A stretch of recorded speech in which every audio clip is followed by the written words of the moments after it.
Hola, ¿cómo están? Bienvenidos. Bueno, hoy vamos a hablar de la primera etapa del proceso de coaching que, de acuerdo con la ICF, denominamos acuerdo. Pero bueno, nosotros ya sabemos que hay muchos tipos diferentes de o modalidades de implementación del proceso de coaching. Pero, como estamos hablando, referenciamos recién a la ICF, vamos a aclarar antes de ir al punto del acuerdo algunas cosas, algunas cuestiones importantes con respecto a la ICF. La ICF es la sigla que responde a la International Coach Federation. Es una organización sin ánimos de lucro que está formada para nuclear a todos los coaches profesionales del mundo. El objetivo de la ICF es promover el arte, la ciencia y la práctica del coaching profesional y liderar el avance global de esta nueva profesión.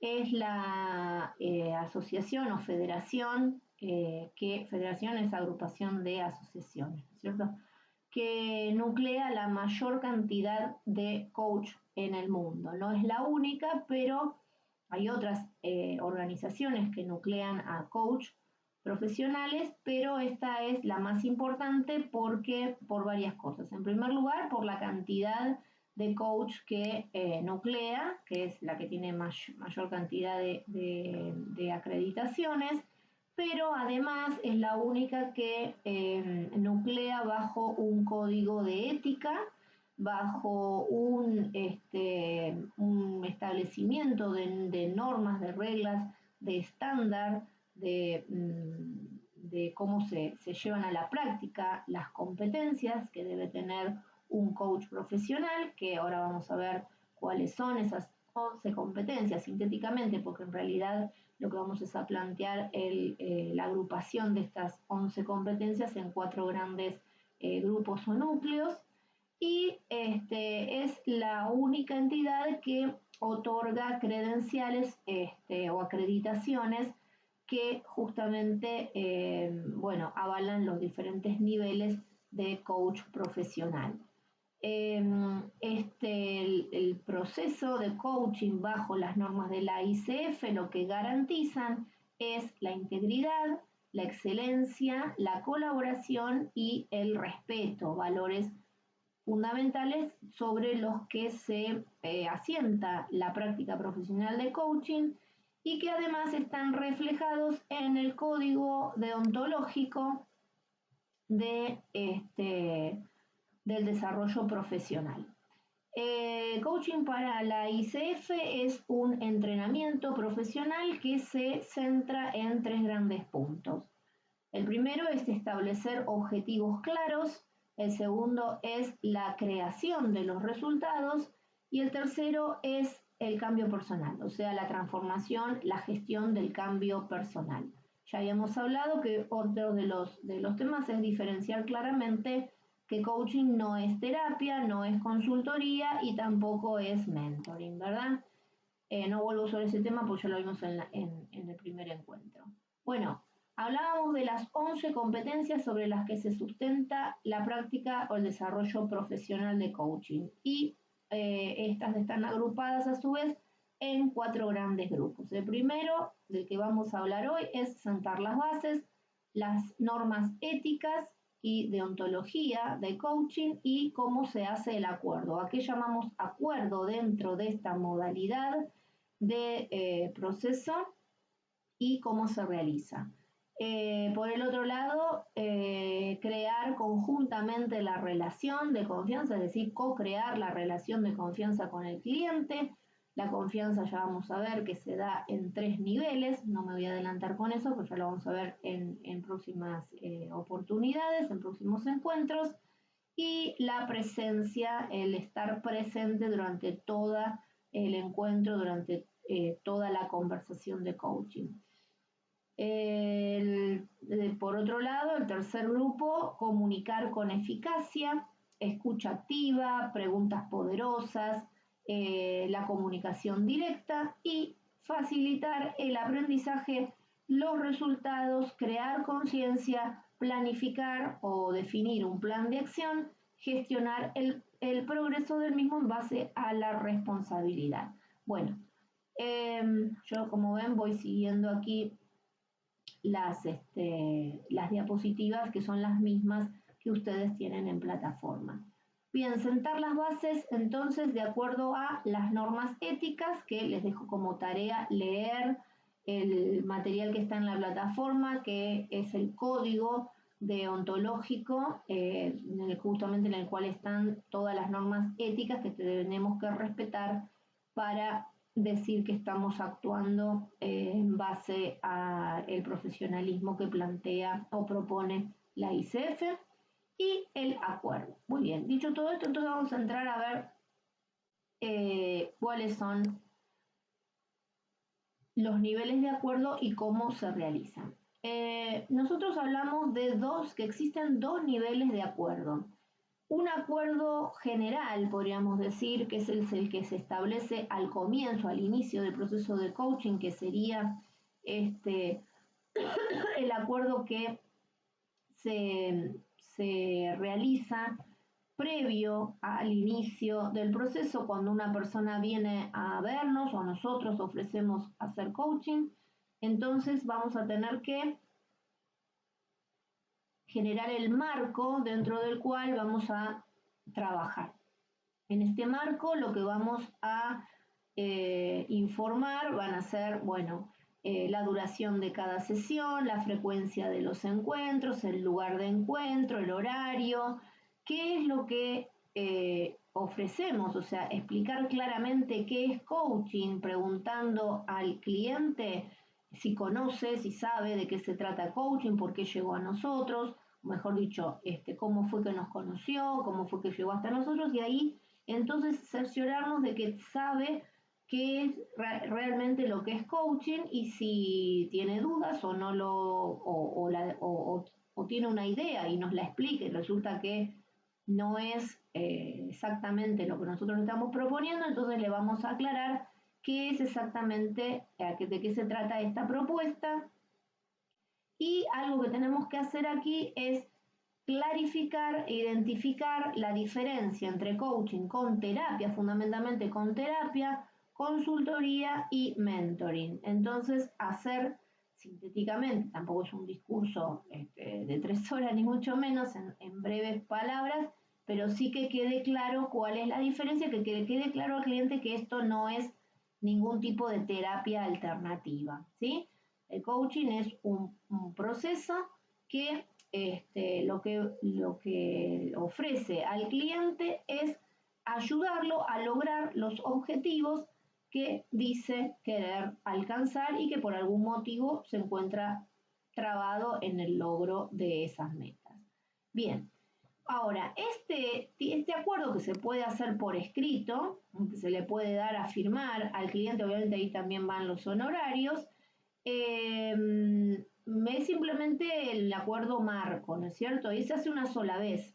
No es necesario repetir esto y mucho menos si se ha dejado por escrito no se lo va a repetir en cada encuentro al cliente. Pero sí es obligatorio hacerlo la primera vez en que nos encontramos con el cliente. Una vez acordado todo esto y aclaradas estas dudas acerca de qué es exactamente lo que estamos proponiendo, entonces sí pasamos a el acuerdo, que sí se realiza en cada sesión de coaching, o sea, en cada encuentro, en cada conversación de coaching, cada vez que vamos a hacer la apertura del proceso, lo vamos a hacer de la misma manera, vamos a hacer siempre de la misma manera la apertura. ¿Y cómo se hace entonces la apertura?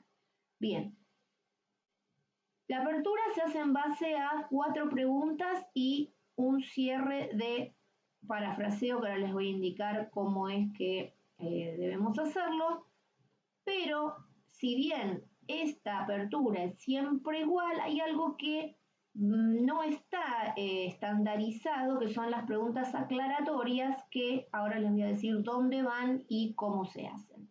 Bueno, lo primero que vamos a preguntar es, ¿qué querés trabajar hoy? ¿Sí? O sea, ¿cuál es el tema que querés que hablemos hoy.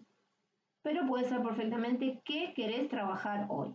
Claro, ante esta pregunta, la respuesta para que nosotros podamos intervenir debería estar expresada en términos de objetivo o en términos de meta, es decir, medible, específico, tangible y alcanzable. Que se dé con estas características la respuesta es muy raro y muy excepcional. En general, lo que sucede es que cuando uno le pregunta al cliente qué querés trabajar hoy, la narrativa sea una especie de maraña donde aparezcan muchos temas mezclados porque son los que lo preocupan al cliente, pero bueno, no podemos trabajar todos los temas todos mezclados porque de aquí, si trabajáramos de esa manera, esto se convertiría en una conversación interminable, no sería una conversación de coaching y perderíamos el rumbo muy fácilmente porque nos iríamos muy por las ramas y no cerraríamos de manera prolija.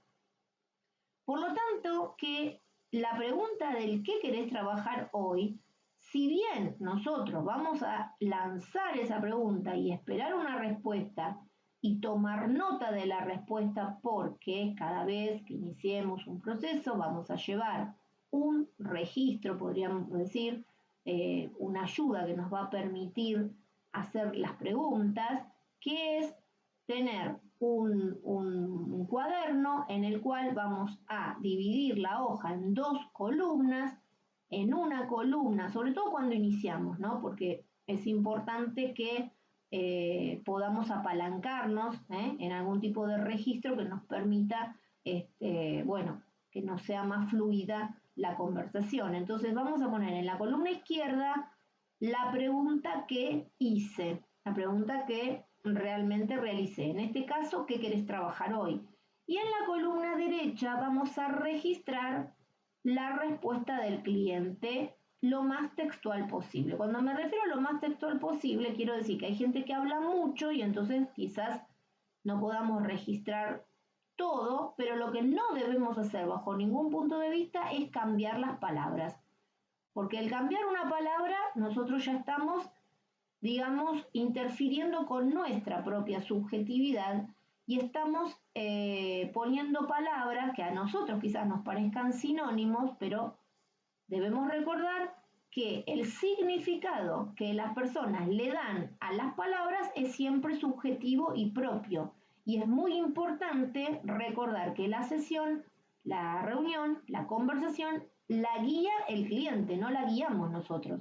Nosotros debemos ser neutrales, mantener la escucha activa durante todo el proceso, pero desde una posición de empatía y de neutralidad. ¿Qué quiere decir empatía y neutralidad? Quiere decir que yo quiero ingresar al mundo interno del otro para comprender cuál es su visión, cuál es su interpretación, cuáles son sus creencias, su particular, su sesgo mental, si quieren, pero de ninguna manera interferir y de ninguna manera llenar con mi contenido el significado que el otro le da a determinadas palabras, expresiones, etc. Por lo tanto, en esto tenemos que ser muy cuidadosos. A veces no nos da, digamos, nuestra capacidad de tomar nota para registrar todo lo que estamos escuchando, quizás porque es una persona muy verborrágica.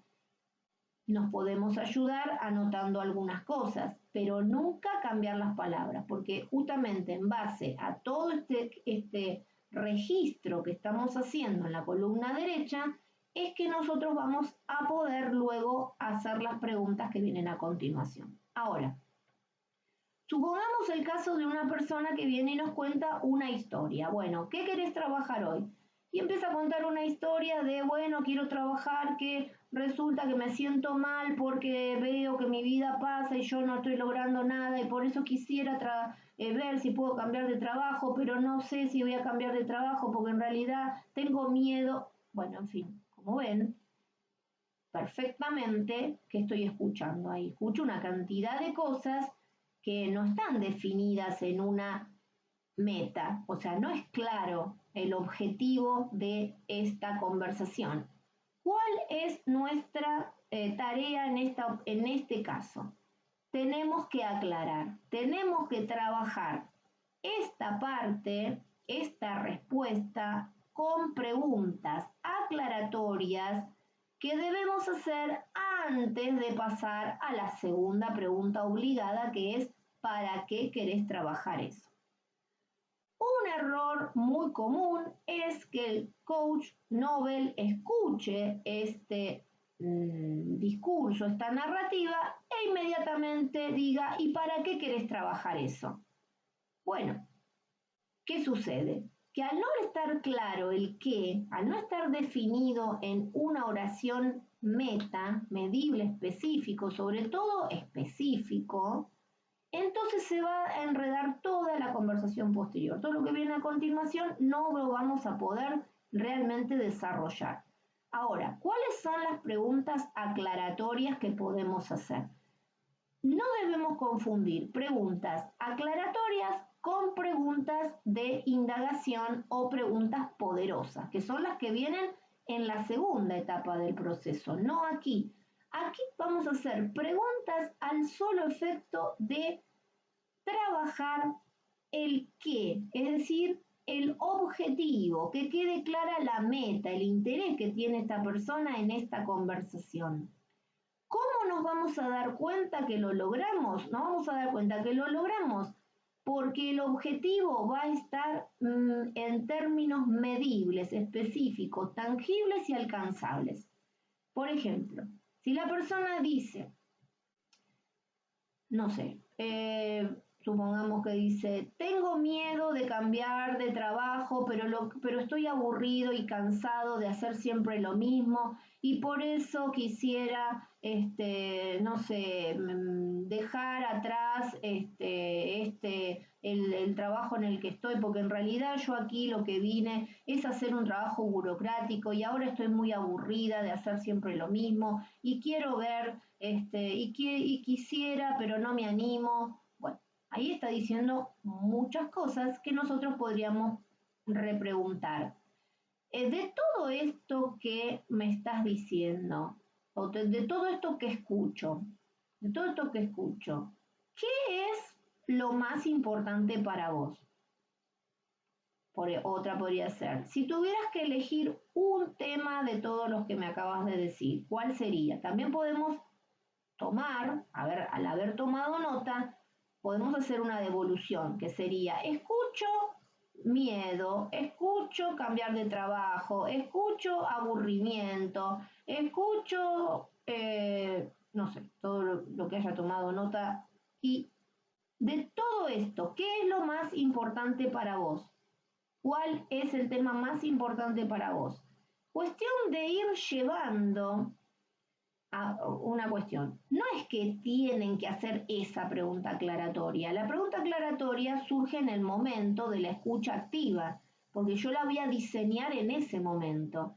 Pero no es una pregunta para profundizar en ningún miedo, o profundizar en las causas por las cuales no cambia de trabajo, o profundizar en el aburrimiento, porque, por ejemplo, una pregunta incorrecta sería, ¿y qué es aburrimiento para vos? Ahí no, porque esa podría ir luego en la etapa de indagación con preguntas poderosas. Pero aquí no quiero meterme a conocer lo que significa cada uno de estos temas para la persona, sino lo que quiero es poder establecer una meta concreta y específica. Por lo tanto, las preguntas son aclaratorias, no de profundización. No quiero profundizar nada, no quiero tener información, no quiero ir al fondo, quiero simplemente aclarar el qué, o sea, cuál es el interés de la persona en esta conversación de hoy. Bien, entonces, una vez que he definido la meta, supongamos que en este caso sea que quiero trabajar, cambiar, supongamos que estoy trabajando, no sé, en la oficina pública X y quiero ahora dedicarme a, no sé, al comercio específicamente, quiero abrir un comercio de venta de ropa por internet. pongámosle, dije lo primero que me vino a la cabeza, pero bueno, pongámosle que quiere hacer eso. Entonces, abrir un negocio de ropa femenina por internet, eso sí es una meta. Entonces, ¿para qué querés trabajar esto? Puede ser la respuesta para mejorar mis ingresos o para que mi vida tenga más creatividad o mayor sentido o lo que fuera. Bueno, pero quiero que quede claro esto, no se puede pasar del qué al para qué si la respuesta al qué no está bien establecida con una oración que denote un objetivo claro, específico y medible. Bien, a partir de ahí entonces, ¿para qué querés trabajar eso? ¿Qué concretamente te querés llevar de la conversación de hoy? También podría ser qué quisieras que pase en el transcurso de la conversación de hoy. ¿Cuál es tu expectativa con respecto a este tema en la conversación de hoy? Pero bueno, ¿qué concretamente te querés llevar de esta conversación?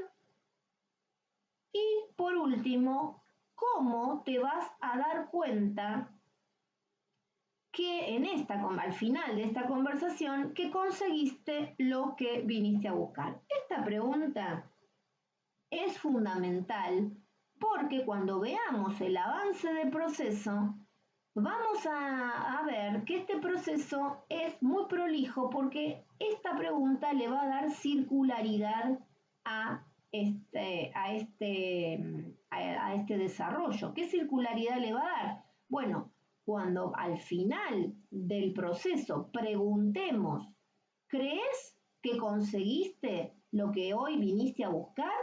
Bien, nos va a remitir a esta pregunta que estamos haciendo en el inicio.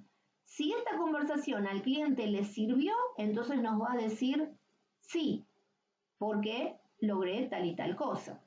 Y si no, quiere decir que, bueno, no la desarrollamos bien. Entonces, ¿cómo te vas a dar cuenta? Es importante porque este es el indicador con el cual vamos a medir la efectividad del proceso en sí. Y es una pregunta que no podemos obviar.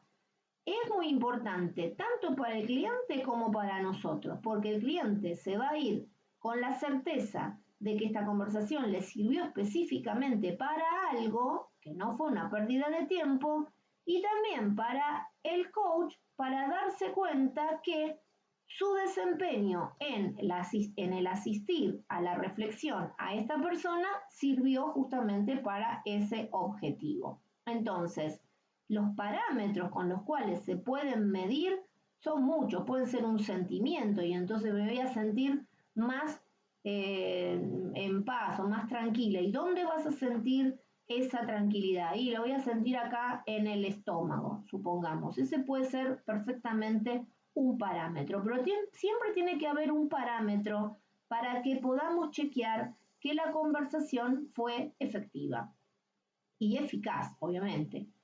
Y el cierre de las preguntas del acuerdo siempre tiene que ser con un parafraseo que inicie con escucho entonces que o entiendo que.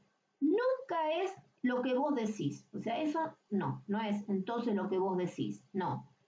¿Por qué? ¿Por cuál es la diferencia entre una cosa y la otra? La diferencia es que yo me estoy haciendo cargo de mi escucha, porque esto es así, yo me hago cargo de mi escucha, yo no sé realmente si lo que yo escuché es lo que el otro dijo, entonces yo me hago cargo de lo que yo escuché. Siempre estamos claros en lo que estamos diciendo, pero no estamos claros en lo que si lo que nosotros escuchamos es realmente lo que el otro dijo. Por lo tanto, yo me hago cargo de lo que escuché yo y digo, entonces escucho que hoy querés trabajar tal cosa para lograr tal otra, que concretamente lo que te querés llevar de esta conversación es, y que te vas a dar cuenta que lo lograste porque XXX. ¿Es así? Y la persona ahí nos dirá sí o no. Bueno, un detalle importante para realizar el acuerdo es la duración. En una duración estimada total de máximo entre 45 y 60 minutos, el acuerdo nos tiene que llevar entre 7 y 10 minutos. No nos puede llevar más tiempo, por eso es importante también tener un reloj y mirar, ¿no es cierto? Cada tanto no nos podemos ir, detener, no sé, 15 minutos, porque entonces no vamos a tener tiempo para desarrollar después el proceso. Es importante también monitorear nuestros tiempos porque eso nos va a ayudar a del desempeño cada vez como mejores profesionales.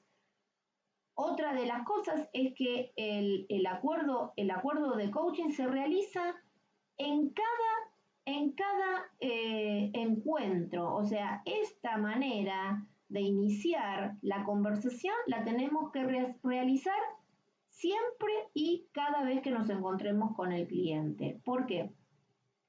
A veces nos puede parecer que en el acuerdo general, ¿se acuerdan el primero que hicimos, el acuerdo general? No sé, la persona habló de que estaba preocupado por un motivo X y que venía por esa situación, y resulta que en las sucesivas encuentros, cada vez que nos encontramos, por ahí aparecen temas que a nosotros nos parecería que no tienen nada que ver con el objetivo declarado en el primer encuentro. Sin embargo, como el que guía la conversación es el cliente, nosotros no le podemos decir, bueno, pero ¿y eso qué tiene que ver con lo que vos venías a hablar en el encuentro anterior? No, porque el acuerdo se realiza en cada encuentro, y ya vamos a ver a lo largo del proceso que siempre tiene algún enganche con lo que le preocupa, con lo que vino a trabajar. De todas maneras, ya vamos a ver también que al cierre de cada encuentro se cierra con un compromiso de acción para el logro del objetivo, y entonces a la reunión posterior nosotros le podemos preguntar, bueno, habías quedado en, no sé, en el compromiso de ir a ver a tu tía durante la semana, contame qué pasó con eso.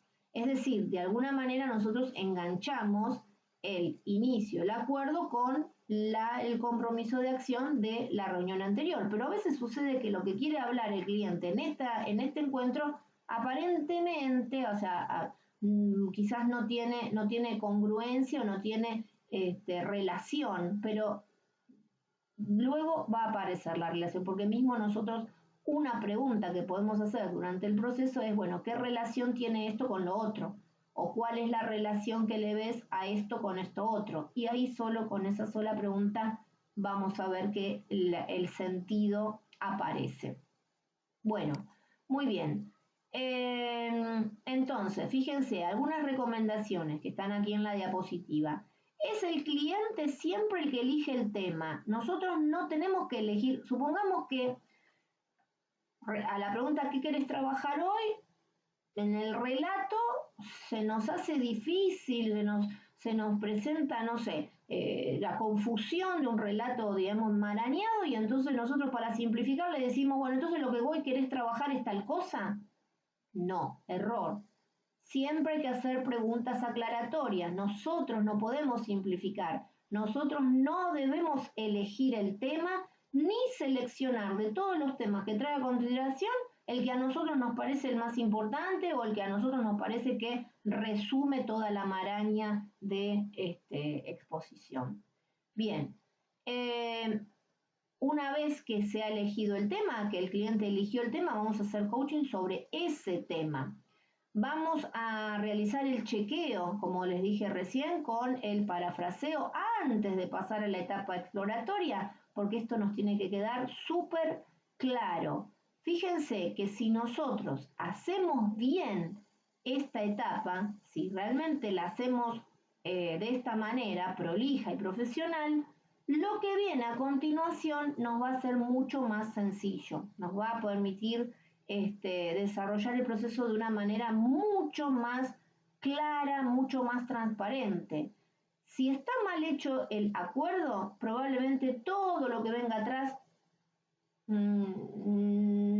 va a ser una conversación que no va a ser muy coaching, porque se corren muchos riesgos de empezar a hablar de muchos temas todos mezclados.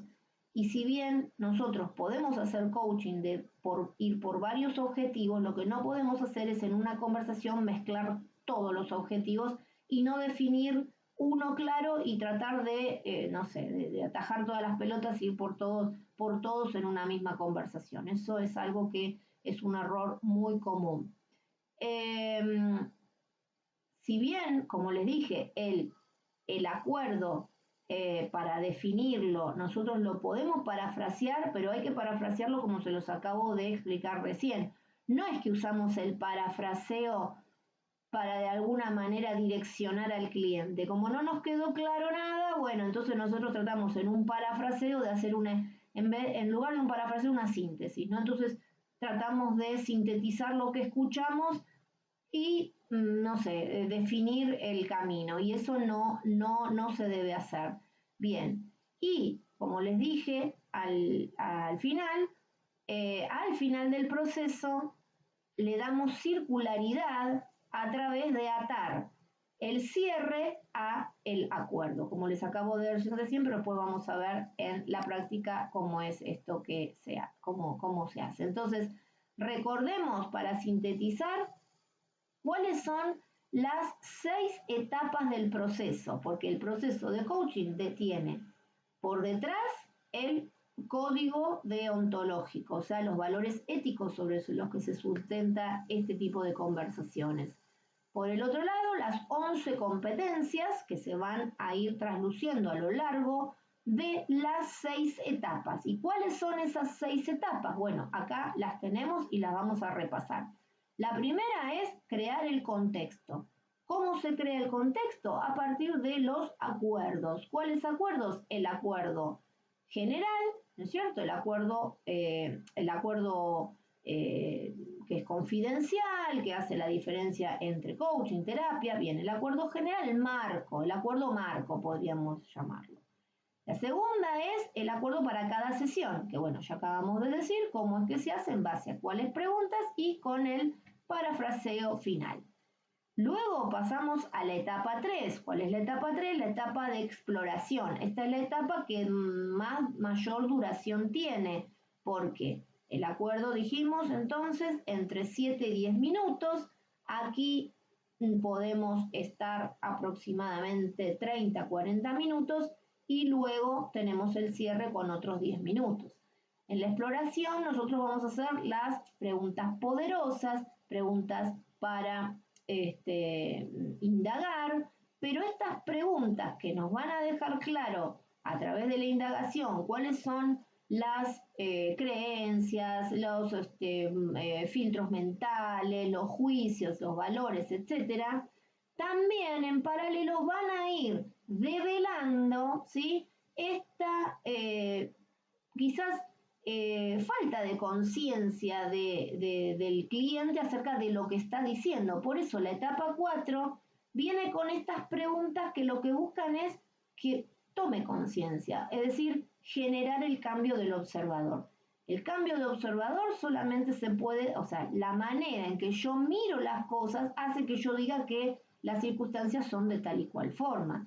Si yo cambio mi manera de observar, entonces voy a ser un observador diferente, y solamente siendo un observador diferente es que le voy a poder dar otro sentido. Yo no puedo, o sea, no se puede darle un sentido distinto a lo mismo si yo no cambio mi manera de mirar lo mismo. O sea, lo que estoy observando está ahí.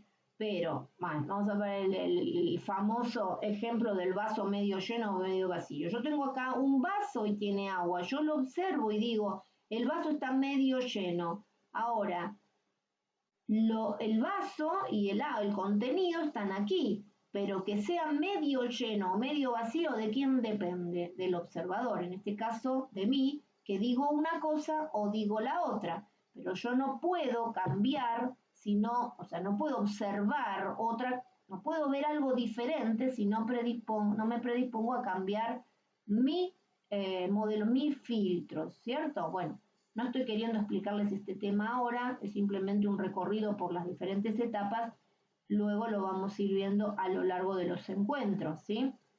Pero bueno, lo dejamos planteado.